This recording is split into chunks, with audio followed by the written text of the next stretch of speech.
Bu konkurska men Венера апа шушы клуб мөдире шакырды. Әйдә ләйсән синнән булады, әйдә катнашты. Мен бит авылда кешене дә белмим, мине дә белер. Менә син танышырсың, сине күрерләр, белерләр диде. Ләйсән Гыйльметдинова Болчыклы авылында яшәсә дә Шәңгәлче китапханәсендә эшли. Җирле халык белән уртак телне тиз тапкан, шуңа да үз эшен яратып башкара. Күңелем тартылып тора минем китапханәгә барырга. Безнең выходнойларда балалар килә, яшьләр килә, алар белән бергәләшеп, күңелле сәгать тиз уза безнең. Нәүрүз гүзәле бәйгесе Шәңгәлче авылы белән бәйле булган, биредә эшләгән 4 хатын-кызны бер сәхнәгә җыя. Араларында җирле клубның сәнгать җитәкчесе, тәрбияче һәм укытучы.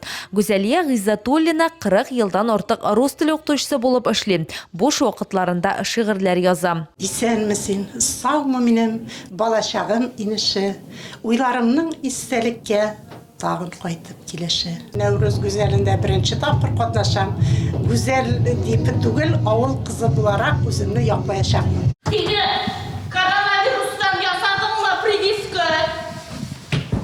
Саяк түгел инде, корона түгел. Корона димен. Катнашучылар тамашачы алдында үзләрен төрле яктан ачалар, җырлау, актерлык осталыкларын күрсәтәләр, үзләрен көлке жанрында да сыныйлар.